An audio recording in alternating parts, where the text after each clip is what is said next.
me piden los dos protagonistas de la noche que empecemos el acto guardando un minuto de silencio por las víctimas de la guerra.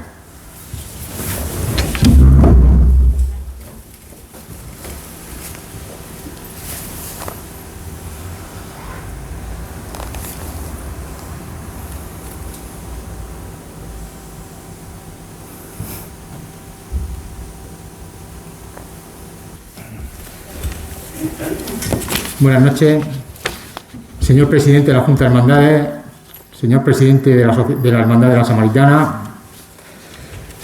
Lo primero que quiero hacer antes de presentar a los dos protagonistas de la noche es felicitar tanto al presidente de la Junta de Hermandades como al presidente de la Hermandad de la Samaritana por el fabuloso acto que nos brindaron el pasado sábado con la presentación del cartel, y yo creo que fue un acto bastante importante, y el cartel de Luis, pues tenemos constancia de que ha hecho eco en toda la geografía española. Por lo tanto, lo que quiero es felicitar antes de empezar el acto tanto al presidente de la Junta de Hermandades como al presidente de la Samaritana.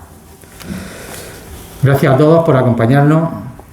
Esta noche tengo el honor de presentar en esta conferencia a dos buenos amigos, dos grandes personas y dos grandes artistas, uno de la pintura y el otro de la palabra. Nos acompaña Luis Fernández, autor del cartel de este año, a quien todos conocemos porque, aunque nació en Blanca, aquí lo consideramos un abaranero más.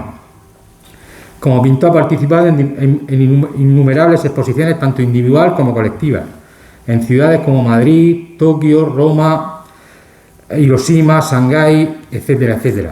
Además, es el autor de carteles de acontecimientos de especial importancia, como las fiestas de primavera de Murcia, el Festival Internacional de Túnez, el año jubilar del Valle de Ricote y el 6º centenario de la Archicofradía de la Sangre de Murcia. También es el autor de carteles de Semana Santa, de Ricote, de Murcia y este año de Abarán. En 1999 realizó el paño de la Verónica de Sarcillo, que procesionó la mañana de Viernes Santo. En 2005 recibió el premio de Joven del Año de la región de Murcia.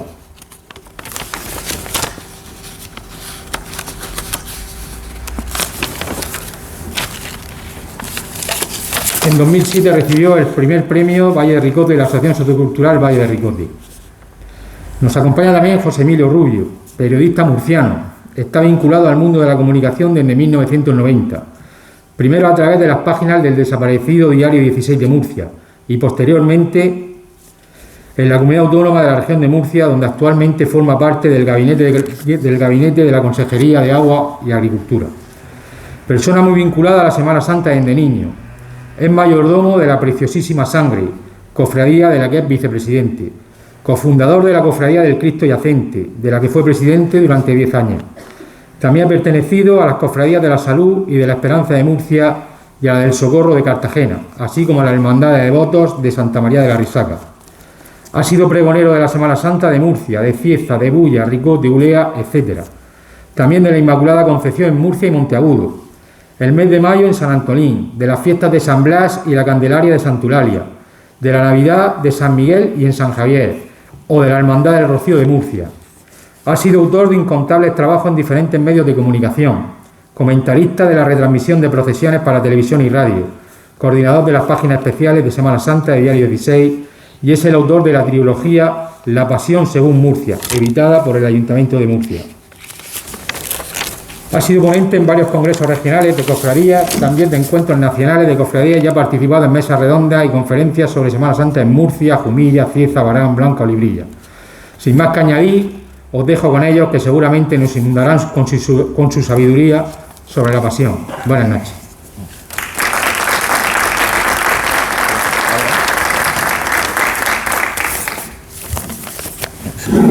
Si quieres ponerte allí para ver mejor.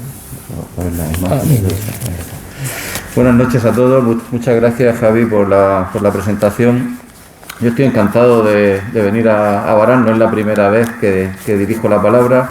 Lo he hecho en el casino y lo hice en este mismo salón hace unos días, en 1989, con motivo del Congreso Regional de Cofradías que se celebró aquí en Abarán y que fue todo un éxito.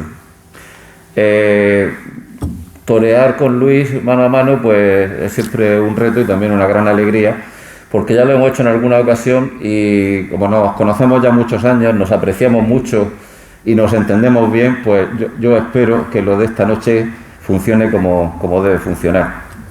Muy brevemente, antes de cederle a Luis la palabra, Lo que pretendemos a través de esta exposición es, como dice el rótulo, analizar la pasión a través de los evangelios, la investigación histórica y los pasos procesionales. La primera parte, la exposición de cómo fueron o cómo debieron ser las escenas de la pasión según las investigaciones que se han hecho y de las que Luis ha hecho eco y su mucho saber sobre la sábana santa, no en vano pertenece a la Sociedad Española de Sindonología, pues ese será el enfoque que irá haciendo él de cada una de las escenas de la pasión. Y yo por mi parte trataré de hacer un recorrido muy escueto, porque si no nos podríamos tirar aquí horas y horas, sobre cómo los imagineros a lo largo de la historia han representado esas escenas en las Semanas Santas de muy distintos lugares. Me he centrado especialmente en la región, pero también he tocado otros lugares de España e incluso he traído un ejemplo de Trapani en la isla de Sicilia, por resultar curioso. Y bueno, pues ya sin más, hecha esta introducción, le cedo a Luis la palabra. No podemos usar uno cada uno. Podemos usar uno cada uno, supongo, ¿no? Sí. Vale. Muy buenas noches y daros las gracias a todos por haber asistido a este acto que ha organizado la Junta de Hermandades y la Cofradía de la Samaritana, y que es lo que tiene el sacar en rogativa a José Emilio, que se vienen estas noches tan desapacibles por la lluvia. Decía José Emilio lo de actuar conmigo en mano a mano, pero ya lo mío de actuar con él, yo lo considero o que soy kamikaze o que muestro algo de valentía, Josemi. Pero bueno, Josemi me manda un guión en el que me va marcando un poco, como buen director de Lidia, los pasos a seguir para dar a entender cómo pudo ser la pasión, cómo se refleja en los evangelios y cómo aparece también reflejada en uno de los testigos más importantes que hay sobre ese acontecimiento, que es sin duda la Semana Santa. Empezamos en el guión me manda que empecemos hablando sobre la cena, y la cena de Cristo es un acto muy curioso, porque siempre se nos ha considerado que Cristo come la última cena y celebra la Pascua, pero en realidad Cristo no llega a celebrar la Pascua, porque Cristo muere antes de la Pascua. De hecho, el cuerpo es retirado de la cruz porque con prisa se entierra y no llega a darle el tratamiento al cadáver que se necesita, precisamente porque entra la Pascua y no se puede hacer ningún acto. Entonces Cristo cena la Parexebe, que es la preparación de la Pascua o cena del Seder, que significa cena del orden. Entonces la cena de Pascua se compone de 4 copas, porque es todo un ritual, se compone de 4 copas, panácimo, hierba amarga y cordero asado. Nunca puede estar cocido, cordero asado, también puede ser pollo, pero en ninguna de las situaciones se puede quebrar el hueso. De ahí la profecía de que el Cristo morirá y no le quebrarán ni un solo hueso, porque el cordero pascual viene a convertirse en Cristo, según la profecía de Isaías. Entonces Cristo cena la Parexebe y sustituye los actos que lleva la liturgia de la Pascua judía, 4 copas y 15 pasos que se componen de cantos, salmos y oraciones, lo sustituye todo por una sola copa, y es la instauración de la Eucaristía. La copa de la nueva alianza que Dios hace con los hombres. Y entonces esa copa es la instauración de la Eucaristía, se sustituyen las otras 4 y a partir de ahí nosotros hacemos eso en conmemoración suya. La cena, que como dirá ahora José Emilio, es un acto tan importante en la liturgia que ha sido recogido en mucha de la imaginería de Semana Santa. Aparece también en el momento de la cena, en el cenáculo, el episodio del lavatorio, del que también nos va a hablar José Emilio, y al que le cedo la palabra por no alargarnos mucho en el tiempo.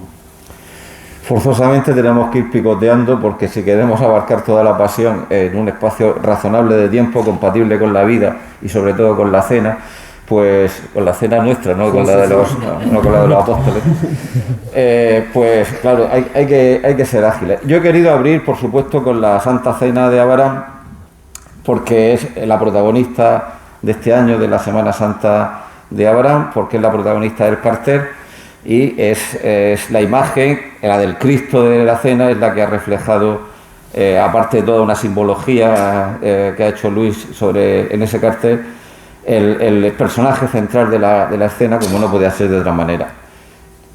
Si os fijáis, la cena se dispone de una forma muy lógica para un paso de Semana Santa, pero que probablemente no tiene que ver con la cena real, por cómo estaban dispuestos ni cómo se cenaba en aquella época. No ya por un menú, no sé si está bien puesta ahí una piña, pero desde el punto de vista histórico, sino estoy hablando de que no se sentaban en unos asientos y mucho menos con el nombre de cada uno, evidentemente. Eso es una disposición que ha hecho la imaginería y probablemente ni siquiera se sentarían en ese tipo de mesa, sería más bien una mesa baja y más bien se recostarían más que sentarse. Entonces, claro, para un paso de Semana Santa la imaginería lo ha interpretado así, pues, y aquí tenemos en Murcia el referente claro de la cena de Salcillo, del que bebe García Mengual cuando compone los muchos pasos de la cena que ha hecho. Los apóstoles sentados a ambos lados de la mesa, Cristo en la cabecera, es decir, al fondo del paso, para que se le pueda ver venir, y habitualmente San Juan recostado, como dice el Evangelio, en su regazo.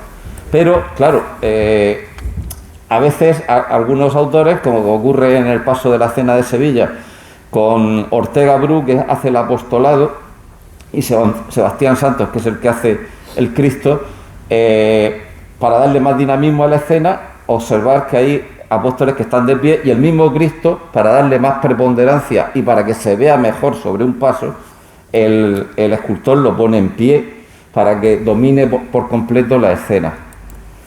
Sin embargo, el propio García Mengual, en una de sus primeras cenas, trabajada para la cofradía de Nuestro Padre Jesús Nazareno de Alhama de Murcia, pues hace esta cena que se acerca más en algunos planteamientos. Veis que es una mesa baja, veis que están sentados prácticamente en el suelo, que están casi en cuclillas, mientras que el Cristo lo pone de pie para que se vea mejor. Esa es una cena más aproximada a la historiografía y es una cena muy interesante a mi modo de ver, aparte de esos tonos que ha utilizado ocres y grises en las policromías, pero al margen de eso, el planteamiento del paso a mí me parece de los más interesantes. Pero hay gente que ha ido todavía mucho más lejos a la hora de interpretar el paso de la cena. Y aquí tenemos lo que hizo Juan Guraya en los años 50 del pasado siglo XX para Valladolid. Él hace más que un paso al uso, también usa la mesa baja y también pone a los apóstoles alrededor de la mesa, pero en muy diversas posiciones, algunas incluso forzadas, rebuscadas. Es un conjunto más escultórico que imaginero, más que buscar una representación estética de la obra, lo que busca es revolucionar el momento. Y además con una cosa muy curiosa, que ese Cristo que hace para la cena es el segundo que hace, porque el primero al propio autor le parece pequeño en contraposición con esos apóstoles gigantescos, y lo hace una segunda versión de este Cristo que es el que preside la escena. Y finalmente termino con el lavatorio de los pies, que es la otra escena propia del cenáculo. Ahí tenéis el lavatorio de Juan González Moreno para Murcia. Dispone también a las imágenes en torno a una mesa, pero ya juega con otras posibilidades, como es la de los apóstoles descalzándose. También introduce grupos de conversación entre ellos, y si os fijáis, el Cristo va en primer plano, no al fondo, sino en primer plano. Está dirigiéndose a San Pedro, que se ha arrodillado para tratar de lavarle los pies, y Jesús lo detiene y le dice que no, que es él el que le lava los pies a los demás, que es el maestro el que les sirve. Y le devuelvo la palabra, después de este tránsito por el cenáculo, le devuelvo a Luis la palabra.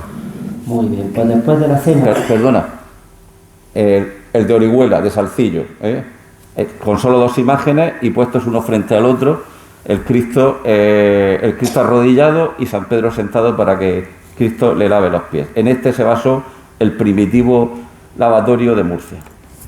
Adelante. Después de la cena, que acontece en el cenáculo, Jesús y los apóstoles se disponen a pasar la noche, y se tiene la consideración de que Jerusalén tiene la obligación, todos los judíos, de peregrinar al menos una vez en la vida. y siempre en periodos festivos, como pueda ser la fiesta más importante, que en este caso es la Pascua. Jesús acudió varias veces a distintas festividades de las que se suelen celebrar allí. Por ejemplo, la fiesta del agua y de la luz, cuando dice: yo soy el agua viva, el que tenga sed que beba de mí beberá para siempre. Cuando entra al templo y expulsa a los mercaderes, es decir, que la primera vez que acude en el Domingo de Ramos, nosotros ya consideramos que la entrada triunfal de Cristo en el Domingo de Ramos es propia de la Semana Santa, y que a continuación es cuando lo hacen rehén, cuando lo ajustician y cuando ya lleva adelante la pasión y muerte. Pero todas esas cosas van aconteciendo durante los 3 años que se consideran de su vida pública. Pues Jerusalén, en fiesta de Pascua, está inundada de peregrinos, no hay pensión, no hay habitaciones donde pasar la noche, y ya entrada la primavera, el mes de Nisan para los judíos, lo que para nosotros es nuestro mes de abril, consideran pasar la noche en Getsemaní, un huerto muy próximo a la ciudad. Hay que cruzar el torrente Cedrón, y pasan la noche en Getsemaní, y es donde tiene lugar la oración de Jesús, cuando se encomienda al Padre y dice: si es posible, pase de mí este cáliz. Y dice el Evangelio que sudó sangre. Y de hecho, en la Sábana Santa, que como anteriormente he dicho es la reliquia más importante de la cristiandad, en la Sábana Santa aparece el cuerpo de ese hombre que estuvo allí cubierto por ella, y aparece que hay gotas que reflejan ese sudor, son gotas diluidas precisamente por el sudor. Y la ciencia tiene claro que en un periodo de mucho temor y mucho miedo, de pasmo, se rompen los capilares y se suda sangre. Y en el caso de Cristo, cuando dicen en los evangelios que sudó sangre, está reflejado también por la ciencia. Ahí es donde tiene lugar el beso de Judas, precisamente por eso, porque el huerto estaba minado de gente que acudía ahí a pasar la noche, y él era quien lo conocía, y él era el que lo prestó para que fuese cautivo por los enviados del sumo sacerdote. Pues aquí tenéis una escena que os es muy familiar, porque es la oración en el huerto de Abraham, aunque aquí dispuesta para este cartel de la fallida Semana Santa de 2020, puesta como si estuvieran realmente en el huerto de los olivos. Pero sí vemos que las dos imágenes principales, también las secundarias, pero sobre todo las dos principales, siguen la disposición que creó Salcillo con su paso de la oración en el huerto famosísimo, porque es un paso cuyo ángel y cuyo Cristo han sido muy copiados, y no solamente en otros puntos de la región, sino en otros puntos de España, incluso por autores muy importantes como Castillo Lastrucci, que hace el ángel de la oración en el huerto nada menos que de Málaga, y lo hace copiando el de Salcillo.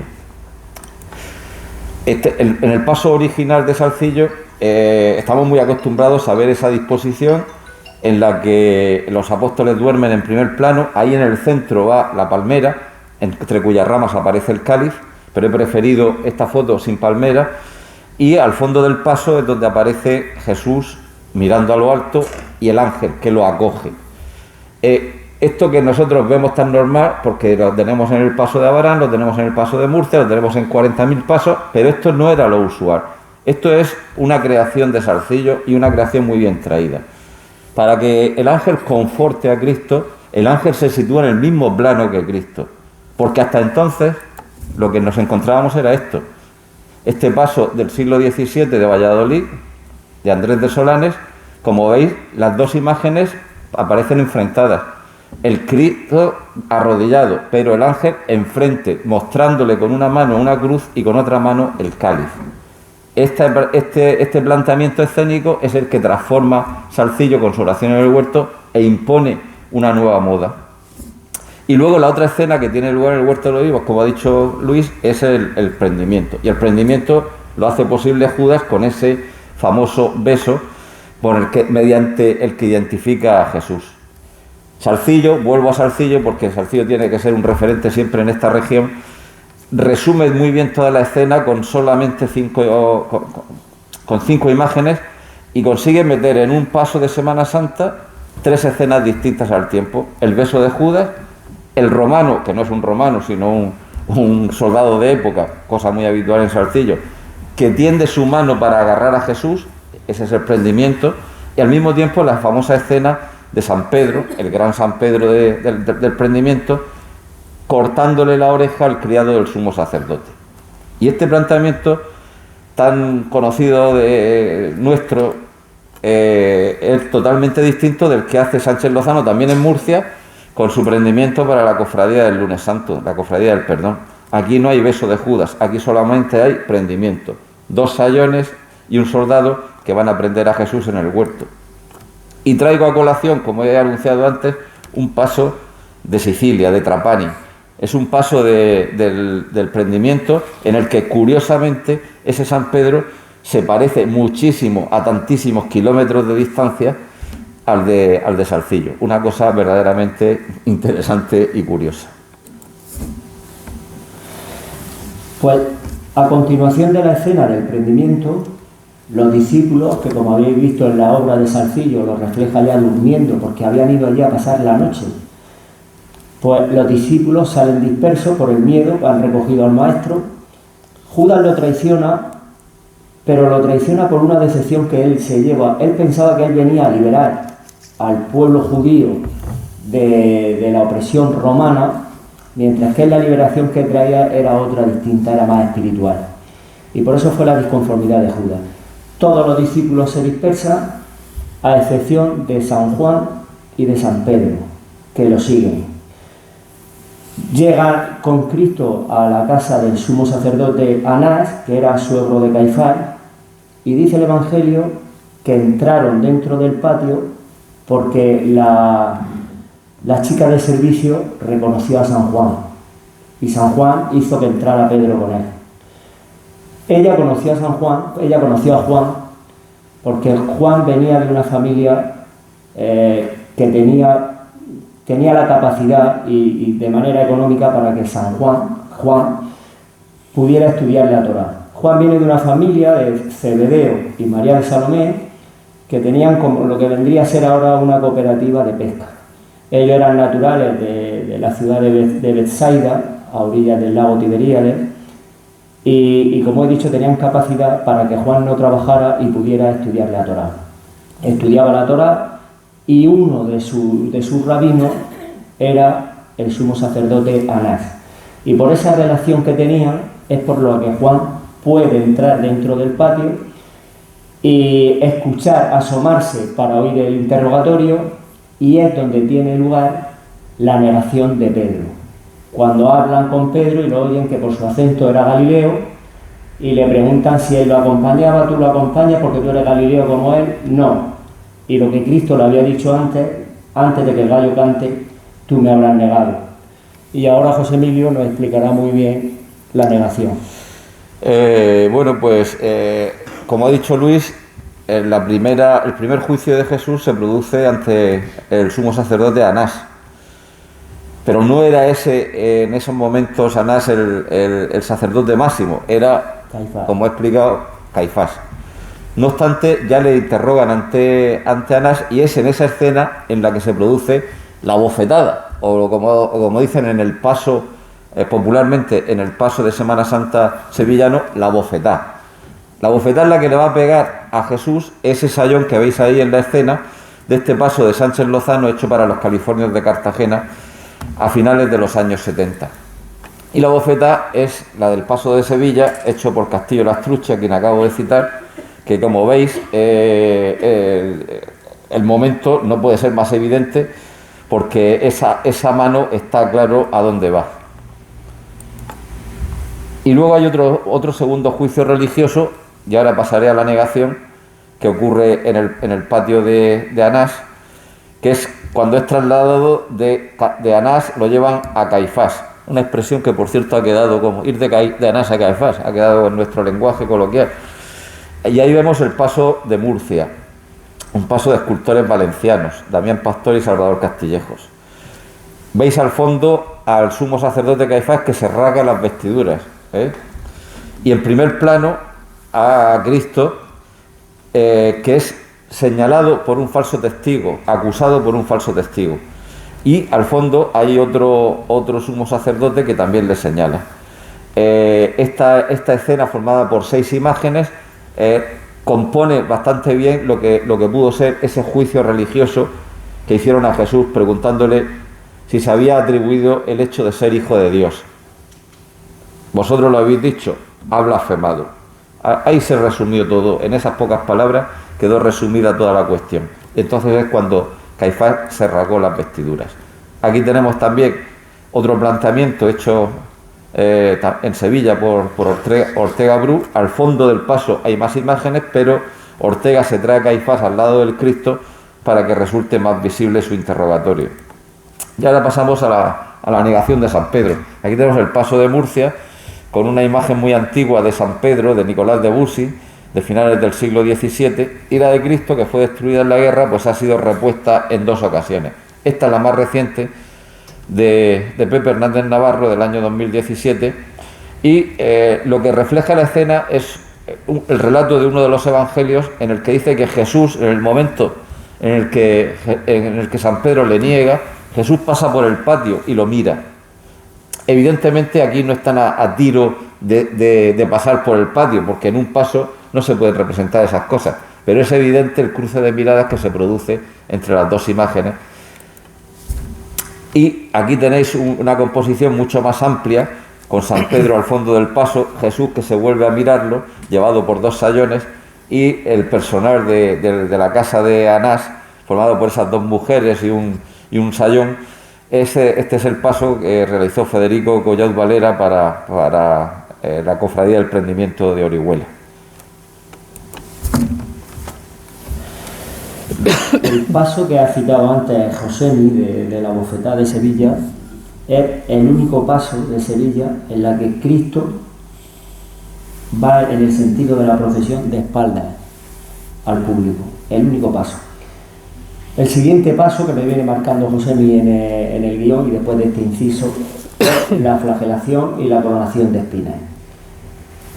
Después de los interrogatorios entre los 2 sumos sacerdotes, Anás y Caifás, Jesús está entre Herodes, Pilato lo devuelve a Herodes, porque Pilato ya había tenido varias advertencias desde Roma, que no volviera a hacer más picias porque había tenido ya varios levantamientos del pueblo.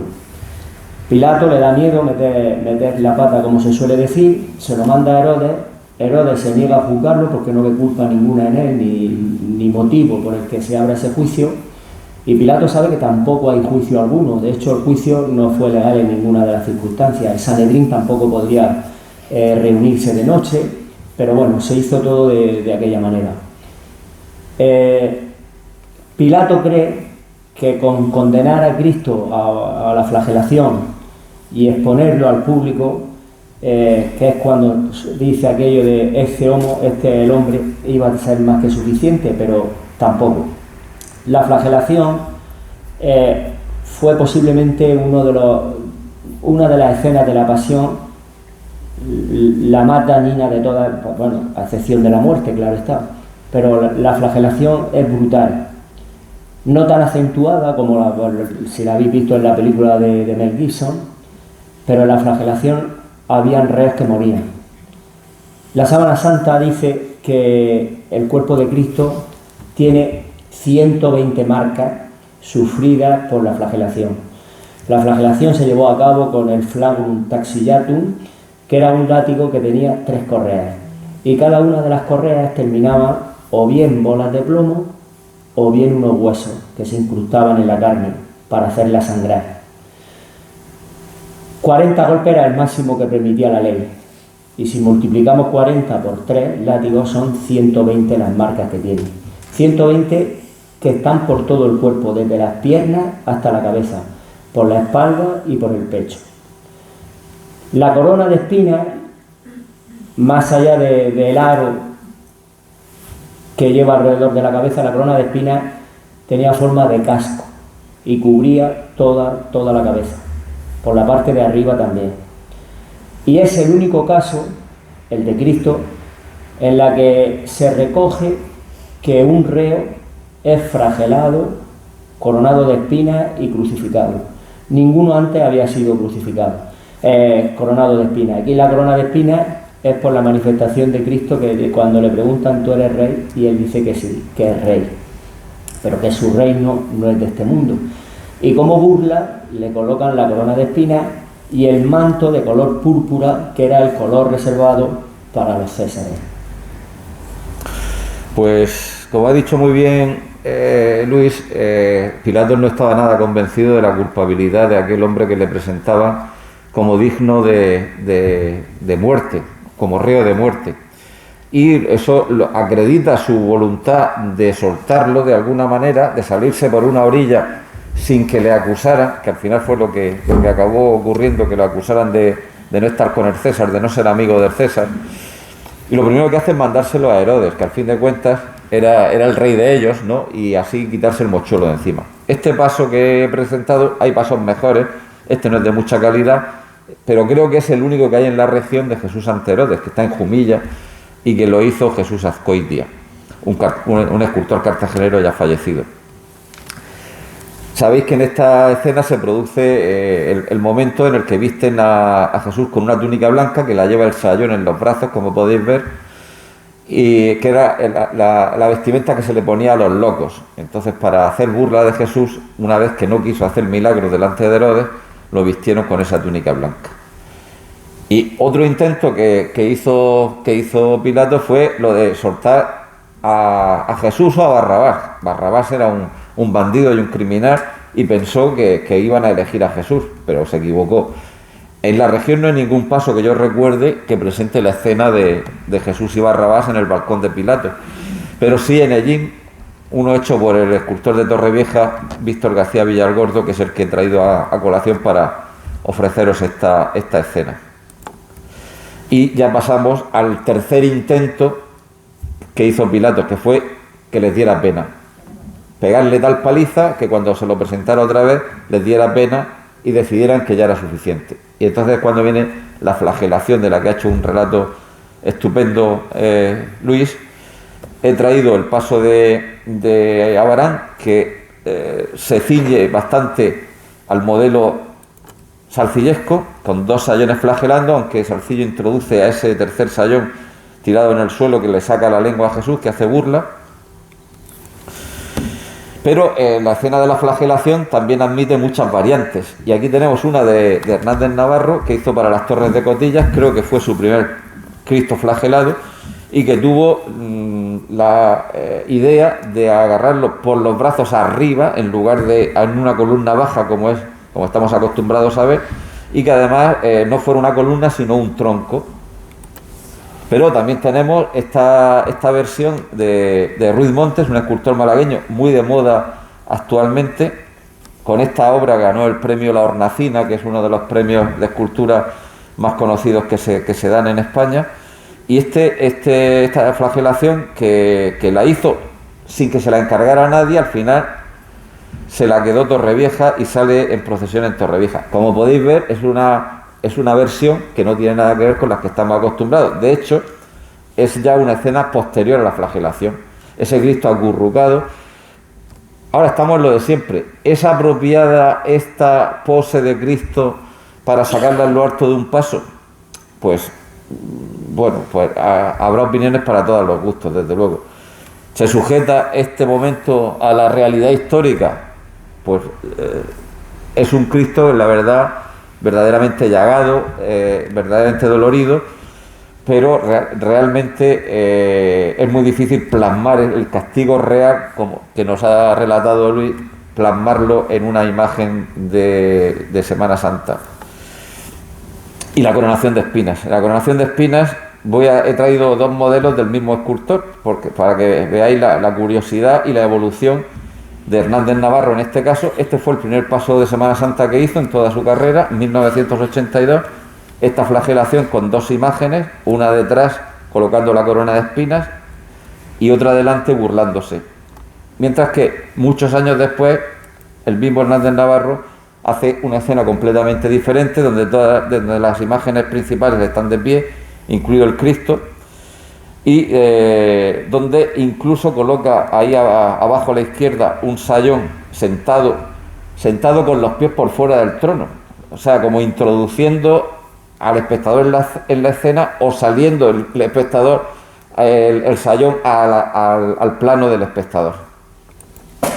Y finalmente, para que veáis cómo los escultores, sobre todo los escultores modernos, procuran abandonar los cánones clásicos y rebuscar en la escena para ver cómo se puede plantear que no sea como lo que ha hecho alguien ya, pues aquí tenemos a esto de Miñarro, esta coronación de espinas para Valencia, donde el Cristo está todavía atado a la columna por el brazo derecho y viene el soldado a colocarle la corona de espinas en la cabeza. Tengo que decir, al hilo de todas las explicaciones que da Luis basadas en la Sábana Santa, que Miñarro también es un gran estudioso de la Sábana Santa, al punto de tener un Cristo, el Cristo de la Universidad de Córdoba, que procesiona en la Semana Santa de Córdoba, que está hecho siguiendo rigurosamente las medidas de Cristo y cada una de las heridas de la Sábana Santa, con lo cual es un Cristo aterrador, efectivamente, esa es la palabra. Muy bien. Pues el siguiente paso que me marca Josemi es el ecce homo y la condena. El ecce homo, cuando a Pilato le presentan a Cristo ya flagelado, coronado de espinas y con el manto de color púrpura, Pilato se escandaliza a sí mismo, porque ve que ha sido demasiado el escarnio que ya se ha hecho sobre ese hombre. Entonces decide presentarlo a la plebe, a la multitud, que lo está esperando, y ahí, con Cristo ya flagelado, coronado de espinas y muerto en vida, es cuando compara a Cristo con Barrabás, y es cuando da a elegir al pueblo Cristo o Barrabás. Pero Pilato vuelve a meter la pata, igual que en anteriores ocasiones, y Pilato presenta a Cristo como vuestro rey. Ahí tenéis a vuestro rey. Lo que sienta mal al pueblo lo consideran como una humillación de que ese ente, porque ya no tenía ni identidad, porque ya estaba demacrado, ya no tenía figura humana, y así lo relató, lo profetizó también Isaías, que sería desfigurado. Ellos lo tomaron como un insulto, y entonces eligieron a Barrabás, que estaba por asesino, por matar, no solamente era por armar escándalos, sino por llegar a matar a la persona. Y eligen a Barrabás. Y Pilato se ve obligado a condenar a Cristo a muerte. La condena se llamaba ibis in crucem, que significa ibis, irás. Irás tú a la cruz, no te llevarán, y tú mismo portarás la cruz. Pues aquí traigo el ecce homo de Abarán como muestra de esa escena en una posición, en una pose clásica, ya coronado de espinas, todavía con esa vara con la que castigan a Jesús y con la que le colocan a modo de cetro para reírse de él como el falso rey de los judíos.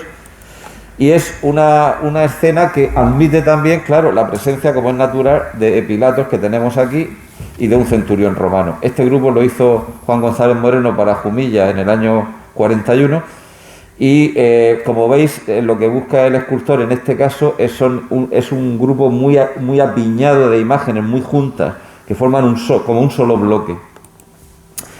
Y justo lo contrario que lo que hace Ricardo Iñurria por la misma época, también por los años 40, para Bilbao. Hace unas figuras muy movidas, incluso caricaturescas, para que remarcar quiénes son los malos. Los malos son los feos, ¿no? Y entonces hace ahí imágenes caricaturescas. Y bueno, ya tenemos la condena de Jesús, el Cristo de rescate o Cristo de Medinaceli. Es Jesús presentado al pueblo y condenado a muerte, a cargar con su cruz. Esta es la imagen de Planes que duda cabe tiene obras interesantísimas en Abarán y es un referente no solo regional sino también nacional más que nada en otro tipo de escultura, en escultura civil, pero también en la imaginería dejó muy buenas obras por distintos lugares. Y aquí tenemos justo lo contrario a lo que acabamos de ver, es decir, el mismo Cristo presentado al pueblo, el Cristo del rescate, vestido con su túnica, en el paso del Cristo de la sentencia de la Esperanza Macarena de Sevilla. Y tenemos lo que es un paso sevillano, muchos figurantes, muchos plumas, En los pasos sevillanos, si no hay romanos, si no hay plumeros, si no hay mucha gente, parece que les sabe a poco. Y entonces ellos hacen pasos muy abigarrados, y esta escena la compone Castillo Lastrucci, al que ya he nombrado un par de veces, en torno a un Cristo antiguo. El Cristo es del siglo XVII, pero el resto de la imaginería de Castillo Lastrucci es de finales de los años 20 del siglo XX. Entonces, eso es muy común en Andalucía, que es coger una imagen antigua y dotarla de un grupo para que le dé toda la composición de lo que llaman ellos un paso de misterio, un grupo, un paso de misterio. Muy bien. A continuación, una vez que ya ha sido condenado, entonces el reo se encarga de coger la cruz y dirigirse hacia el Calvario portando la cruz. Se dice que le vistieron con sus propias vestiduras para que, siendo más conocido, fuese más afrentado. Pero la verdad es que a Jesús se viste por evitar la hemorragia de sangre, porque una vez que la condena te dice que Cristo ha de morir en la cruz, el encargado de ejecutar la condena tiene la obligación de que Cristo muera en la cruz, no se le puede morir por el camino.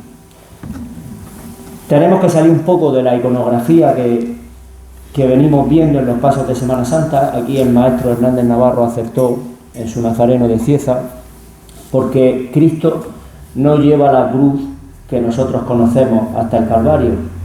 La cruz se compone de dos travesaños, el horizontal, que se llama el patibulum, y el vertical, que se llama stipes.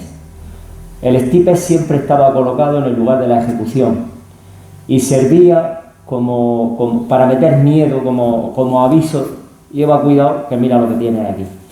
El reo solamente llevaba el patibulum, el palo horizontal, y lo llevaba sujeto con los brazos extendidos. Así lo certifica la Sábana Santa, que tiene unas marcas en las escápulas cuadradas producidas por el tablero en el recorrido. Y de los 3 condenados a muerte ese día, Cristo y los 2 ladrones, los 3 van sujetos desde el patíbulo, desde el extremo del travesaño del primero al pie del segundo, y del pie del segundo al extremo del travesaño del tercero. Hemos de tener claro también que durante ese recorrido nadie se puede acercar a los reos.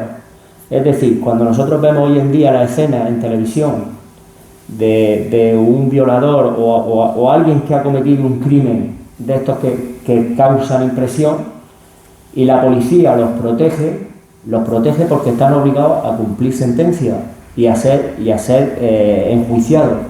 Pues en el caso esto viene del derecho romano, en el caso de Cristo igual. Quiero decir con ello que la escena de esta mujer Verónica, que viene a consolar a Cristo y a enjugarle el rostro con su paño, no se lleva a cabo. De hecho, Verónica viene de vera icón, verdadero icono, verdadera imagen. Y vera icón era considerada la imagen que reflejaba la Sábana Santa. En la Sábana Santa aparecen 2 dobleces con un cuerpo desnudo, pero el cuerpo desnudo estaba mal visto en el ambiente judío, como en ocasiones sigue estándolo también hoy en día. Entonces la Sábana Santa estaba plegada en 4, se llamaba el lienzo tetradiplón, 4 veces doblado, y solamente aparecía la cara de Cristo.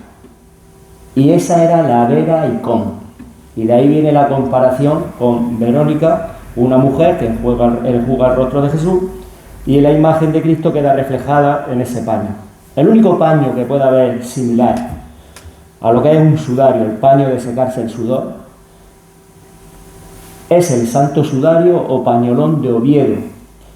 Pero ese pañuelo se utiliza una vez Cristo ha muerto, y se utiliza para taparle la cara en el traslado desde la cruz al sepulcro, que junto al lugar donde murió Cristo había un sepulcro nuevo que nunca había sido estrenado. Pues en ese recorrido es cuando a Cristo se le cubre el rostro, la única vez. Y en ese tejido, en ese pañuelo, en ese sudario, aparece la huella de una mano que se cree que es la mano de Juan, el discípulo amado. que tapona una de las hemorragias de la nariz. Pues ya me he cedido yo en el paso de un sitio a otro. Pero venía a decir eso, que el recorrido por la calle de la Amargura es muy controlado, nadie se puede acercar a los reos, nadie enjuga el rostro de Jesús, nadie les puede dar agua y nadie se puede arrimar a ellos. Tiene las caídas que tiene por el peso del madero, es verdad que echan mano de un hombre que pasaba allí, José de Cirene, y por ayudarle a llevar la cruz, pero no por compasión del romano porque lo ve que está débil y que apenas le quedan fuerzas después de todo lo que ha sufrido, sino porque él, bajo pena de muerte para él, tenía la obligación de que Cristo llegase al punto donde iba a morir. Bueno, pues aquí tenéis al Nazareno de Abarán, que conocéis de sobra, obra de Gregorio Morera, y es un nazareno que presenta la apariencia que nos hemos acostumbrado a ver desde siempre. La imagen de vestida con túnica morada y cargada con la cruz tradicional, con la cruz completa, al contrario de cómo debió ser, como muy bien ha explicado Luis. Claro, tenemos también una imagen como esta del ciezano Yuste Navarro, hecha para la Cofradía de la Sangre de Murcia, en la que Cristo se abraza a la cruz. Podemos interpretar que es el momento en el que le entregan la cruz para cargar con ella hacia el Calvario, o simplemente que es una simbología de Cristo de Redentor, que es precisamente el nombre que se le puso a esta imagen, Cristo de la Redención. Y además veis que es de talla completa, no es una imagen de vestir. Pero también tenemos, como ha dicho Luis antes, esta de Hernández Navarro, en este caso de Alcantarilla, tiene también otra en Callosa de Segura, que es como debió ocurrir en realidad. El Cristo del Madero, le dicen en Callosa, el Cristo de la Esperanza es el de Alcantarilla, pero lo cierto es que reproduce ese tránsito de Jesús hacia el Calvario con el travesaño horizontal nada más. Y las caídas, bueno, caída clásica por excelencia, esta caída de Salcillo con un grupo de sayones, Simón el Cirineo que trata de levantar la cruz, el Cristo caído en el suelo, la mirada en alto, y el romano aparece a la izquierda. Esta es una composición clásica con 4 personajes en los extremos del paso, en las esquinas, y Jesús. Que el peso de la cruz sea más evidente, como ocurre con esta imagen de Quintín de Torres, que es la caída de Jesús de Zamora, que sale en procesión en Zamora. Es el Cristo solo, pero como veis, completamente aplastado por el peso de la cruz. Y podemos llegar todavía más lejos y hacer más evidente todavía la caída y el peso de Jesús, como en esta magnífica imagen del cántabro Manuel Cacicedo, que sale en la Semana Santa de Pamplona, verdaderamente magnífica e impresionante. Y luego tenemos, como ha dicho Luis, una escena que no debió ocurrir, pero que la piedad popular y las estaciones del Vía Crucis la recogen, que es ese encuentro con la mujer Verónica. Aquí se plantea en Abarán esta escena, pues con Jesús y la Verónica frente a frente en el momento de ese encuentro, pero también la imaginería, como vengo diciendo durante todo el tiempo, pues busca otros recursos y busca otras salidas y busca la originalidad y no hacerlo de siempre. Y esto es lo que ocurrió en los años 50 del siglo pasado en Murcia, cuando Francisco Toledo, discípulo de González Moreno, planteó el encuentro de Jesús y la Verónica, con Jesús sentado sobre una piedra, camino del Calvario, el Cirineo en primer plano tratando de levantar la cruz y un sayón que le pide a Jesús que se levante y que siga su camino. Es otro planteamiento totalmente distinto por parte, por cierto, de un escultor que ya no realizó más pasos de Semana Santa, realizó este siendo muy joven y luego se dedicó a la escultura civil, profana. Tampoco sabemos seguro que Jesús se encontrara con su madre en la calle de la Amargura, mucho menos que se acercara, como muy bien dice Luis, porque no se lo permitirían. Pero sí hemos visto que en las películas, por ejemplo, y de una forma verdaderamente estremecedora en la Pasión de Mel Gibson, vemos ese encuentro en la calle de la Amargura que refleja muy bien Pepe Hernández Navarro en este paso de Cieza. Y eso sí, reflejado en el Evangelio está el encuentro de Jesús con las hijas de Jerusalén, que no se acercarían a él tanto como parece en el paso, pero que estarían allí viéndole pasar y lamentándose por él, como reflejó magistralmente González Moreno en este paso de la Cofradía de la Sangre de Murcia. Un paso que interpretó muy bien Luis en una visita guiada al Museo de los Colorados, hablando de la comparación estas manos que se tienden del Cristo y del niño, manos tendidas el uno hacia el otro, comparándolo con esas manos tendidas que hay en la escena de Miguel Ángel en la Capilla Sixtina de la creación de Adán, porque realmente la redención de Cristo es la nueva creación de él, el hombre nuevo que está representado por ese niño, el hombre redimido del pecado. Adelante. Muy bien. La crucifixión. Llegado al punto donde Cristo iba a ser ejecutado, Cristo llega, se descuelga el madero y se procede a la crucifixión. Primero hemos de entender que hay varios tipos de cruz. Está la cruz comisa, que es una cruz en forma de T, y está la cruz inmisa o cruz latina, que es la que nosotros siempre nos ha inspirado para la imaginería y para el arte.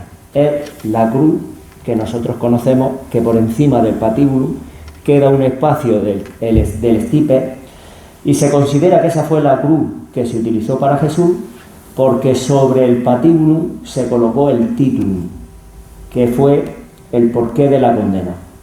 Jesús Nazareno ha sido condenado por proclamarse rey de los judíos, y Yeshua Nazareno, rex judeorum. Cristo llega a la cruz, llega al estipe donde tenía colocada el palo vertical de su cruz, se clava en el suelo, se le pone, los clavos van en la muñeca, en un hueso que se llama destot, y es fija en el hueco el clavo, porque si el clavo se llevase a cabo en la palma de la mano, con el peso y el movimiento del reo, la mano se desgarraría y caería el reo. Se clavan las dos manos al patíbulo y es elevado como la maniobra de elevar la vela de un barco. Sube, y una vez que el patíbulo se coloca a la altura del estipe donde se tiene que situar, se clavan los pies. Las cruces llevaban varias... tenían, dependiendo del proceso, se le colocaban, tenían como más objetos para aumentar o reducir la muerte del reo, el sufrimiento. En el caso de Cristo, como la Pascua se celebraba esa misma tarde, se quería que la ejecución fuese pronta, que la muerte fuese rápida. Y entonces a Cristo solamente se le colocó, para darle una ventaja a la hora de respirar, el subpedáneo, que es el taco de madera en el que se fijan los pies. Ahí el reo hace fuerza con el pie, encoge un brazo, se alza y puede tomar aire, porque la muerte en cruz viene por asfixia, no viene por otra cosa. Tiene también otro que se le ponía para alargar todavía más el sufrimiento, que se llamaba el cornu, y era parecido a un sillín de una bicicleta y se colocaba a la altura de su culo. Él se sentaba y ahí mantenía todavía, podía respirar, podía mantener la respiración y podía estar y aguantaba más, lo que le hacía sufrir todavía más. Se utilizaron solamente 3 clavos y así está reflejado en la Sábana Santa. Y Cristo, al pronunciar las palabras, nos dicen en la oración de las 7 palabras, que habló varias veces, entre otras cuando le encarga a su discípulo amado y a nosotros, por herencia suya, el cuidar de su madre. Cuando le dice, mujer, ahí tienes a tu hijo, y luego le dice al discípulo amado, ahí tienes a tu madre. Ya se dirige en ese momento a la Virgen como mujer, ya no le dice madre. Mujer, ahí tienes a tu hijo. En ese momento ella ya pasa a ser madre nuestra, no suya. Y en esos momentos en los que él va a pronunciar esas palabras, él se alza sobre el subpedáneo, se levanta, toma aire y entonces puede pronunciar las palabras, hasta incluso cuando pide agua porque tiene sed. La muerte viene provocada por un encharcamiento en los pulmones, viene provocada por la alta fiebre del tétano, de los clavos que ha padecido. Viene provocada por la alta fiebre también que le supone la infección y el desgarro de todo el cuerpo provocado por la flagelación. Es la muerte más horrible que existe. La crucifixión no viene de Roma. La crucifixión ya la llevaban a cabo los persas y fue como mejorándose con el paso del tiempo. Los evangelistas simplemente relatan de que Cristo fue crucificado porque ellos lo tenían ellos vivían con la crucifixión. De hecho, algunos murieron en la cruz. Pedro, por ejemplo, pidió a la hora de crucificarlo que fuese boca abajo porque no podía morir como su maestro, no tenía la dignidad del maestro como para morir de manera vertical. Habían otras cruces también que eran en forma de X, como la cruz de San Andrés, y ellos en el relato evangélico hablan de la crucifixión sin dar a entender nada más, porque era una cosa que se llevaba a cabo en el día a día y todos la conocían. Y ellos escribían para ellos, nunca iban a pensar que 2000 años después nosotros íbamos a estar hablando de aquel acontecimiento. Es curioso, fíjense, que se utilizaba, y José me estará ya diciendo Luis, que se utilizaba para las cruces, se utilizaba la madera de un árbol negado. El árbol negado era el árbol que no daba fruto. Y fíjense ustedes el fruto que dio la cruz, que 2000 años después nosotros estamos aquí reunidos hablando sobre ese motivo de la crucifixión. Fíjense si dio fruto en ese momento. Pues bien, como he dicho, para terminar con este capítulo, cuando el encargado de dar muerte ve que se aproxima la hora en la que se iba a celebrar la Pascua, a los dos ladrones les quiebra las piernas, porque al romperle las piernas, la tibia, ya no se pueden alzar, no pueden hacer fuerza y no se pueden levantar y no pueden respirar, y mueren de asfixia. En el caso de Cristo, cuando van a romperle las piernas, se dan cuenta de que Cristo ya está muerto. Y entonces proceden a clavarle la lanza en el costado. Y dice Juan, que fue el único que estuvo allí en el sitio, que al punto salió agua y sangre. El agua era porque en la cavidad pleural los pulmones estaban encharcados por la asfixia, por la forma de respirar, por la infección y por todo lo que hemos hablado, y entonces al atravesarle esa cavidad pleural, la lanza, toda esa agua sale mezclada con la sangre de la lanza. Creo que ha hecho 2 capítulos, ¿eh? Yo para mí que era la crucifixión. Pues bueno, pues ya lo echas tú los dos. Bueno, al llegar al monte, el primer episodio que es al monte Gólgota, el primer episodio que se produce es el despojo de las vestiduras que son arrancadas a Cristo y que se representan en la escenografía de la Semana Santa, pues con el paso que se suele llamar del expolio o del despojo. Este expolio que os he mostrado aquí de Juan Abascal para Cartagena, yo creo que es el primer paso del expolio que se procesiona en la región allá por los años 80. Y es con una economía de medios absoluta, porque es el Cristo, ese soldado y otro que no se ve en esta escena. Pero fijaros, como en Sevilla, como siempre, aparecen varios sayones, aparecen varios romanos, mucho plumero, y entonces un conjunto abigarrado de personajes para representar ese momento en el que Jesús es despojado de sus vestiduras. Y a continuación el siguiente paso es los preparativos de la crucifixión. Este paso del Cristo de las Penas de la Cofradía de la Estrella de Triana, pues representa ese momento. Y aquí, como he comentado antes, se vuelve a dar el caso de que un Cristo antiguo de José de Arce es acompañado por un romano y 2 sayones que preparan la cruz está tendida en el suelo, aunque no se vea en la foto, para crucificar a Jesús, y que son obra de nuevo de Castillo de Lastrucci. En Murcia, ese momento previo a la crucifixión lo representa Pepe Hernández Navarro en este paso de los Colorados, titulado El Cristo de las Penas también, en el que el romano indica a Jesús que se tienda en la cruz, y por si hay alguna duda, el sayón tira de esa soga para tumbarlo sobre la cruz, que aquí tampoco se ve, pero que también está sobre el suelo del paso. Y el siguiente momento es uno de los pasos más aparatosos habitualmente en las Semanas Santas que tienen este paso, que es el de la elevación de la cruz, la exaltación de la cruz, el ascendimiento según los lugares. Los sevillanos, como siempre, utilizan, como podéis ver, hasta caballos en la escena esa de la elevación de la cruz, no uno, sino 2 caballos. Por eso este paso la gente se ahorra todos los títulos de la cofradía, de la exaltación de la cruz y Santísimo Cristo, de tal y cual y Virgen tal, y le dice los caballos. Ese es como la cofradía se llama, los caballos. Sin embargo, Pepe Hernández Navarro, que siempre busca evitar cuerdas, evitar sábanas, evitar todo tipo de artilugios y ir a la escultura pura y dura, en su ascendimiento o elevación de la cruz de San Antolín, utiliza únicamente la fuerza de esos 3 sayones que elevan al Cristo crucificado. Por cierto, creo recordar que el primer Cristo crucificado por las muñecas que salió en la Semana Santa de Murcia.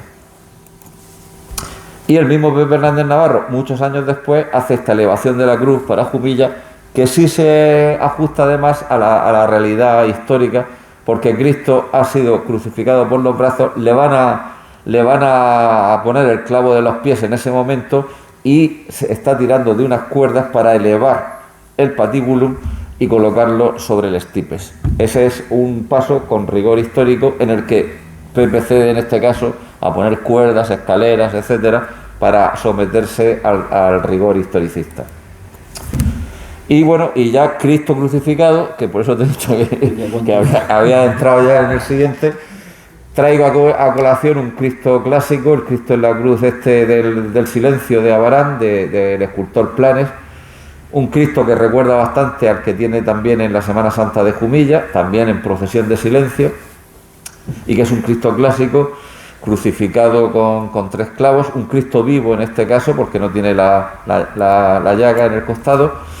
Y en la cruz, como ha dicho Luis, se sucede una serie de palabras y hay una cofradía, la misma que tiene el paso de la cena, que hablábamos de García Mengual en Alhama de Murcia, que tuvo un día su presidente el empeño del hombre de sacar el sábado santo la procesión de las 7 palabras y se lió a hacer pasos, uno cada año además, y todos del mismo escultor, Galo Conesa, de La Unión, e hizo las 7 palabras de Cristo en la cruz en cuestión de 7 años y sacó esta procesión nueva que no existía entonces, como también existe en las 7 palabras de Valladolid, en este caso organizada por la cofradía que lleva el mismo nombre. Ahí tenéis los 7 pasos en procesión el Viernes Santo en Valladolid, uno detrás de otro.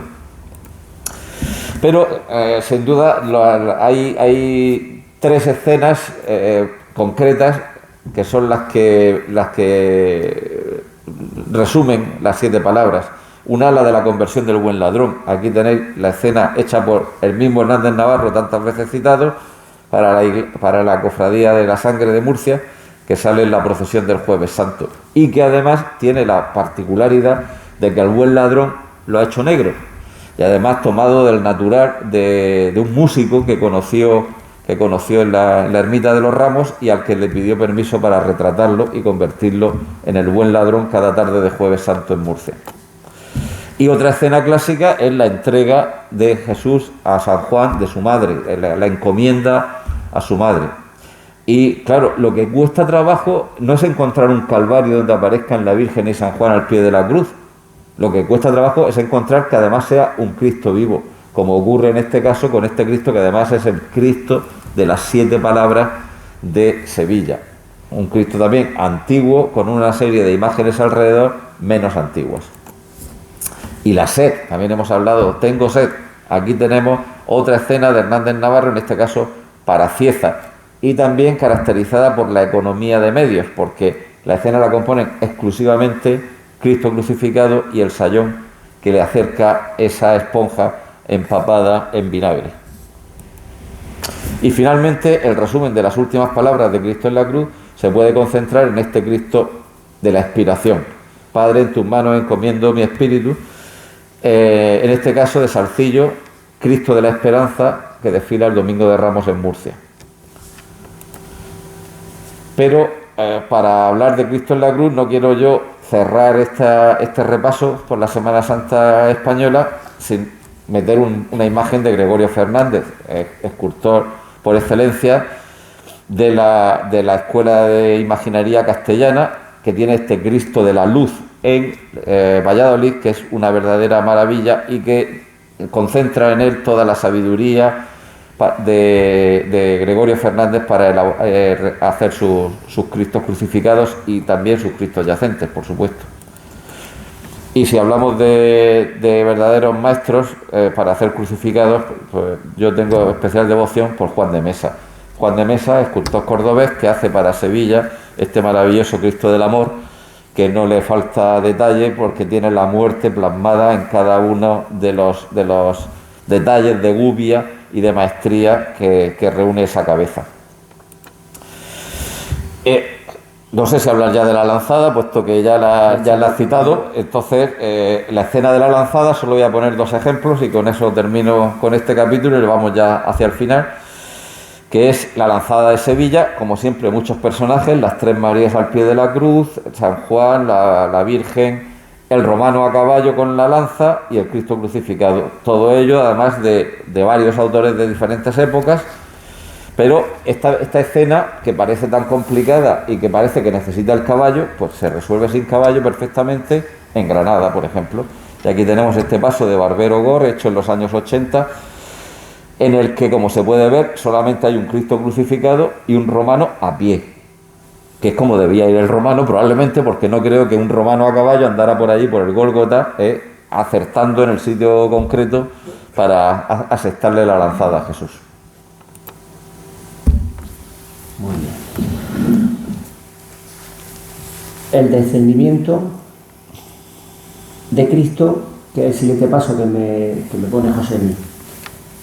Cristo muerto en la cruz es justo en ese momento en el que a Cristo, por estar desfigurado por completo, se le coloca el sudario tapándole la cara, mientras que José de Arimatea y Nicodemo piden todos los permisos pertinentes para poder descender el cuerpo de Cristo y enterrarlo en un sepulcro nuevo, propiedad de José de Arimatea. José de Arimatea se dice, y así se refleja también en los evangelios, que era discípulo de Jesús, pero que lo hacía a escondidas por miedo a los judíos. El lugar donde muere Cristo, el Gólgota, también se llama la calavera, era como una piedra grande de vetas rojizas llamada Malaki, y ahí mismo estaba excavado el sepulcro donde se depositó el cuerpo de Cristo. Cristo es descendido con el sudario, se va cubriendo el sudario, se cierra atrás y se le queda como en forma de capucha, tapándole toda la parte de delante y la parte de detrás se queda descubierta. Ese sudario es el que está, como he dicho anteriormente, en Oviedo. Y en ese sudario aparecen punciones en la misma tela que podían haber sido provocadas por la corona de espinas. Una vez que es bajado es cuando se le quita la corona de espinas, y siempre la iconografía cuenta que fue depositado sobre su madre, que es la iconografía que nosotros tenemos como la piedad, y que José Emilio nos va a representar ahora en varios pasos de Semana Santa. Pues aquí tenemos el descendimiento de Abarán, un paso muy sobradamente conocido por todos ustedes y supongo que muy querido por ser uno de los grupos más espectaculares de la Semana Santa, junto con el paso de la cena, el de la oración en el huerto y poco más. Este paso, además de ser un paso de volumen, suele ser un paso que también aúna al volumen del número de imágenes, etcétera, etcétera, la altura de la cruz en la que en algunos pasos de Semana Santa de España todavía asoman por encima de la cruz o José de Arimatea o Nicodemo, o los dos, para darle más altura y más complicación todavía y hacerlo aún más espectacular. En este caso de Abarán es una representación tradicional con las imágenes de José de Arimatea y Nicodemo subidos a las escaleras que descienden el cuerpo y San Juan que ayuda a recibirlo, mientras que la Virgen asiste a la escena. Y ese escenario clásico es parecido, he querido meter un paso de Cuenca que no hayamos metido ninguno, este que hace Luis Marco Pérez, un magnífico compositor de escenas, que con las mismas imágenes más María Magdalena representa esa escena típica del descendimiento, en este caso añadiendo además las sábanas.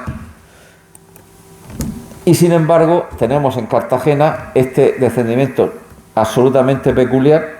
Es todo un bloque, la cruz, el Cristo, la María Magdalena arrodillada, la Virgen que sujeta al Cristo. Aquí no hay santos varones, aquí no hay escaleras, aquí solamente hay un conjunto verdaderamente genial, pero al mismo tiempo, como decía con aquella cena que vimos al principio de Valladolid y con algún otro paso, pues que dice, bueno, pero esto es un paso de Semana Santa o esto es un relieve para ponerlo en un altar.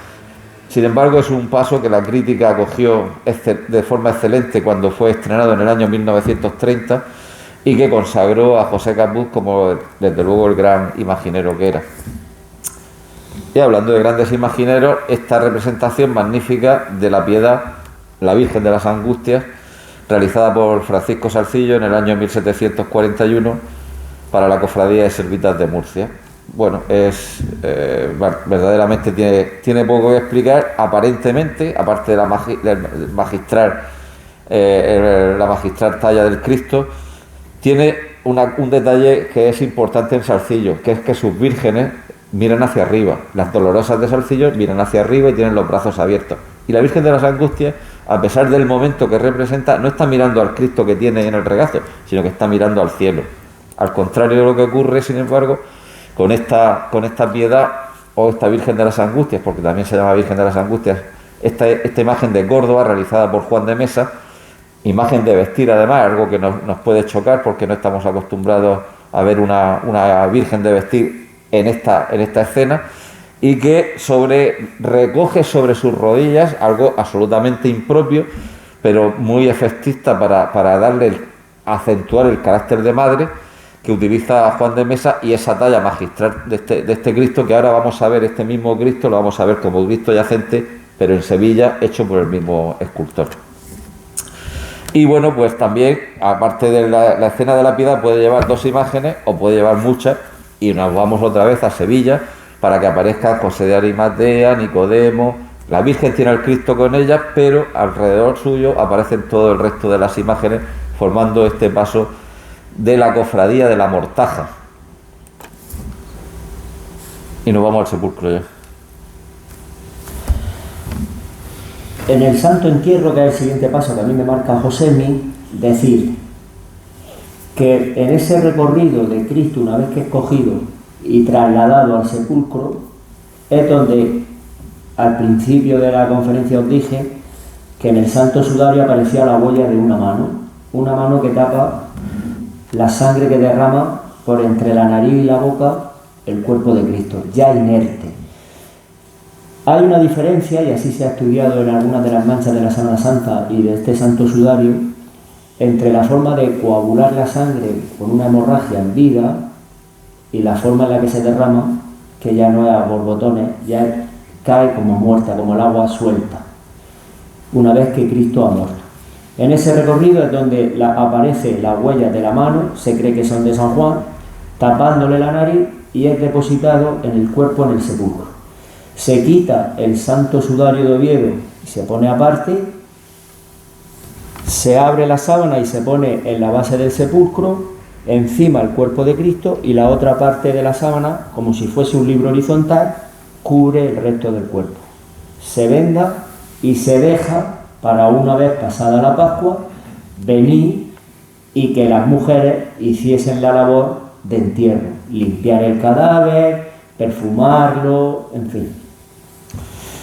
Bien, pues yo he contemplado tres escenas para esta penúltima estación de nuestro recorrido.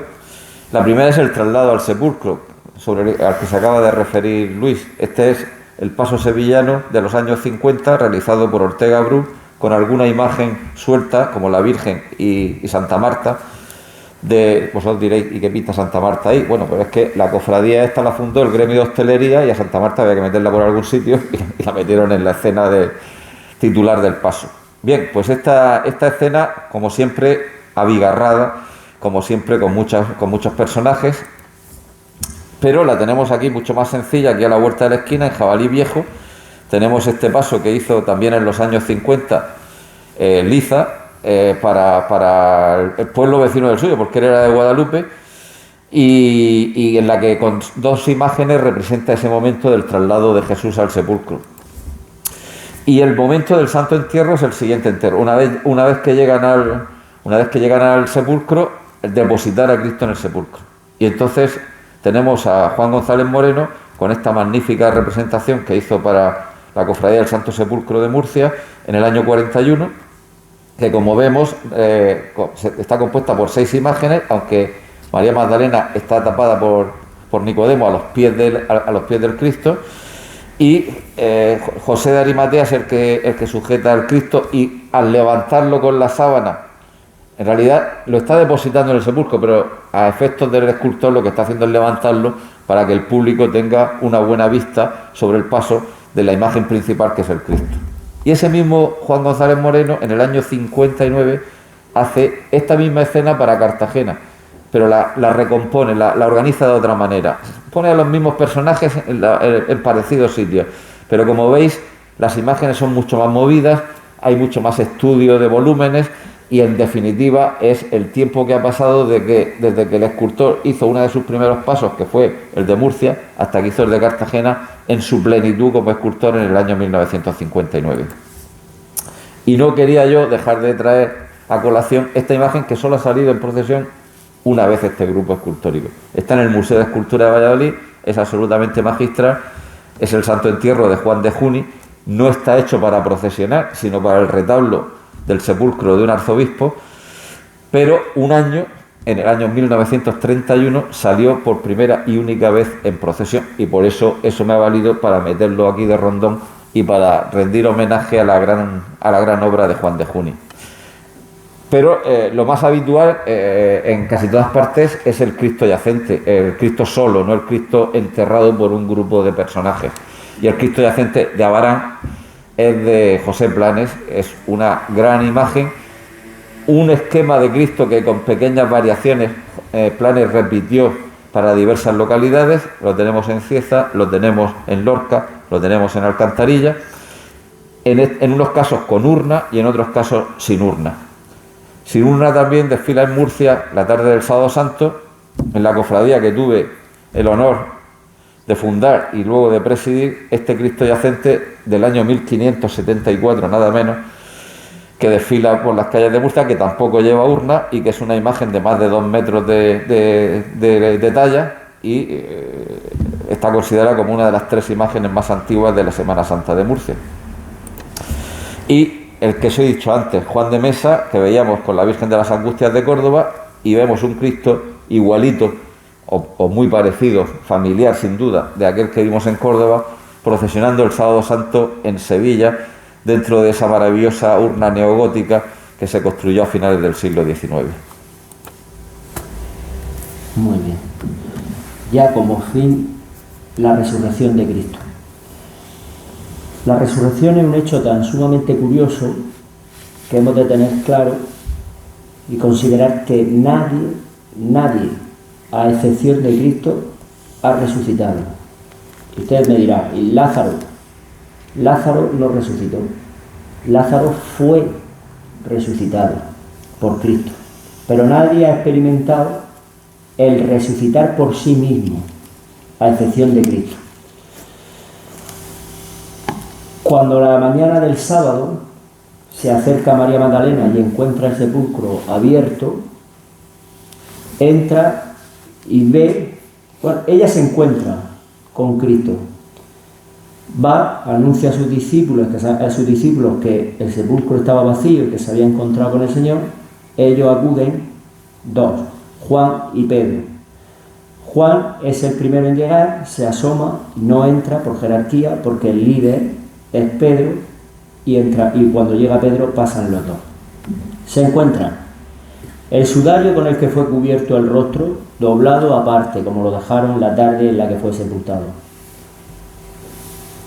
y la sábana en la que había sido envuelto el cuerpo, tal y como lo habían dejado con las vendas alrededor, igual, pero plana. Es decir, la escena de Mel Gibson en la que la sábana está puesta en el sepulcro con el cuerpo dentro, la sábana de golpe como que se vacía y queda plana por completo. La resurrección de Cristo, y así se refleja en la sábana santa, tuvo que ser provocada por una radiación tan sumamente fuerte y breve que apenas duró la billonésima parte de un segundo, y fue la que dejó la huella en la sábana con las partes externas de la fibra del lino deshidratadas, no llegan a ser quemadas. Es como cuando ponemos un mechero en un papel y empieza a ponerse amarillo, o sobre un tejido. Esa es la huella que queda en la sábana santa. Fue una radiación tan potente la que recibió el cuerpo, no se sabe cómo sale por encima de la sábana sin mover la sábana, pero sí que es verdad que nunca pudo ser hecho por mano humana. La sábana santa es el objeto, digamos, arqueológico encontrado que ha tenido los mayores estudios que se ha podido hacer nunca con otro de estos objetos que se puedan hallar en arqueología. De hecho, cuando se habla de la sábana santa y de la intervención que se hizo con el carbono 14, que la databa como en la Edad Media, el mismo inventor del carbono 14, que recibió el premio Nobel por ese invento, dijo que el carbono 14 no podría ser llevado a cabo en la sábana santa, porque nunca diría la verdad, por la sencilla razón de que la sábana santa ha estado en contacto durante tiempo, la sacaron hasta en guerra, en el medievo, en las cruzadas, porque pensaban que iban a ganar el favor de la victoria, gracias a Dios. Tuvo incendios en la que se mantenía dentro de cajas de metal, y ese incendio provocaba gases que alteraba el propio carbono 14. Pero si la sábana santa fue un invento humano, fue realizada por la mano del hombre, en la Edad Media no habían conocimientos de fotografía, no se conocía la palinología, que es la ciencia que estudia el polen, y no había microscopios para saber y datar tanto documentación como lleva la sábana santa. La sábana santa es un abogado aficionado a la fotografía italiano, Secondo Pia, el que la primera vez que se ve la imagen real de Cristo, él hace una foto a la sábana santa y cuando está revelando el negativo se encuentra la cara de Cristo, porque aparece en positivo. La sábana santa deja a Cristo la huella en negativo. ¿Por qué? Porque la radiación que emana de su cuerpo impregna, quema las fibras de la sábana que están en contacto con el mismo cuerpo. Es decir, los ojos quedan en blanco porque están hendidos, pero la nariz y la frente son las que están en contacto y son las que dejan la huella. Aparece en la sábana santa, una vez que he citado los ojos, la huella de dos monedas que se ponían para que el cadáver no abriese los párpados. Eran dos lectones, que eran monedas en curso en esa época. Y aparece en el microscopio la inscripción Tiberius Caesares. Son monedas de tiempo de Tiberio César.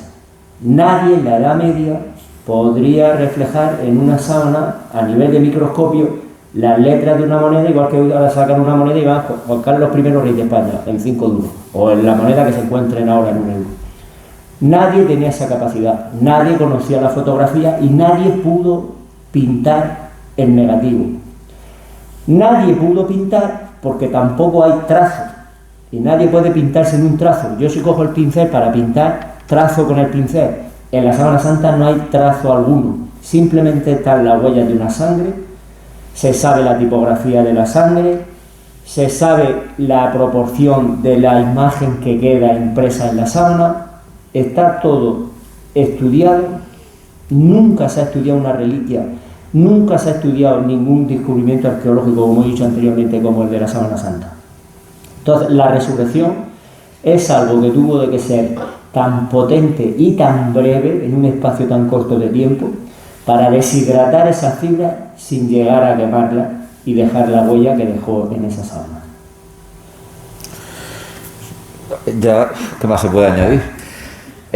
Para no alargar esto más, prescindido de las apariciones que salen en algunos pasos de algunas localidades. En Murcia, en Cartagena, salen las apariciones a los discípulos de Maús, a María Magdalena, que también salen en Jumilla y en Yecla, la del lago Tiberíades, pero me he centrado en Cristo resucitado para terminar esta charla. Y he traído 2 ejemplares de la región, y con esto acabo, y 2 que tienen similitudes estilísticas. Uno es este Cristo resucitado de Roque López, que sale en Lorca, y que es para mí es una de mis imágenes predilectas en cuanto a la representación de Cristo resucitado. Y la otra, para terminar, era justo que una vez que hemos empezado con la Santa Cena de Abarán, termináramos también con el resucitado de Abarán, del valenciano Ponsoda, reproduciendo en la medida de lo posible y de lo razonable la imagen desaparecida durante la Guerra Civil, que era de una gran calidad y de una gran originalidad. Y nada más, solamente agradeceros vuestra paciencia y vuestra presencia en una mala noche, y para aguantarnos a Luis y a mí, que no es poco. Muchas gracias.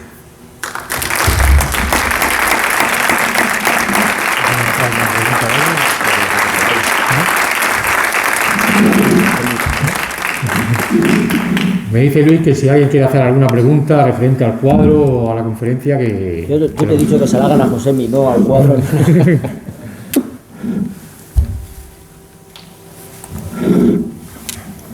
cuadro, perdona, el otro día explicaste todo, pero no explicaste la pica y... Muy bien. La pica y el corazón vienen a representar el morir para seguir viviendo. La pica, el haz de pica, viene a representar la flecha, que atraviesa el costado, y el corazón, la nueva vida, la resurrección de Cristo. Y de ahí mana todo en la instauración de la Eucaristía. Lo representé con las picas porque sabéis que cuando Cristo llega al lugar de la cruz, lo despojan de su vestidura, se la echan a suerte, se la juegan. Y por eso reflejé el morir, para seguir. Muere Él para alcanzar la nueva vida a nosotros. Pues ese morir para seguir viviendo lo saco con los 2 palos del póker, por aquello de que se la echaron a suerte.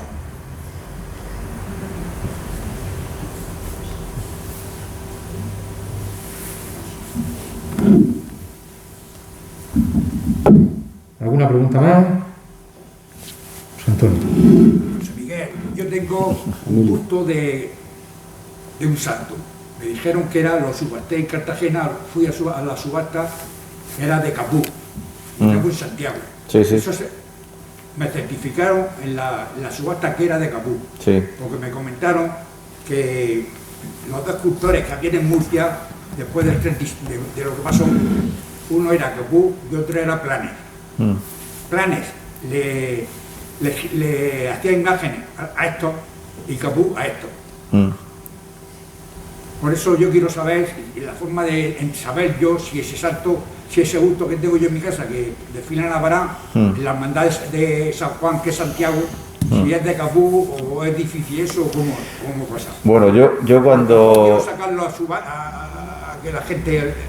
No, yo cuando hace ya unos cuantos años me planteaste este asunto, hablé con un amigo que trabaja en el Centro de Restauración de la Comunidad Autónoma, que es historiador y que además es un especialista en Capuz, precisamente, en Marrajo, y los Marrajos tienen lo mejor de la obra de Capuz. Y él me dijo que podía ser, que claro, que las cosas que se certifican con firmas, con documentos, pero que más allá, mientras no aparezca ningún documento que diga otra cosa, que podía ser. Y me lo dijo un buen conocedor de la obra de Capuz.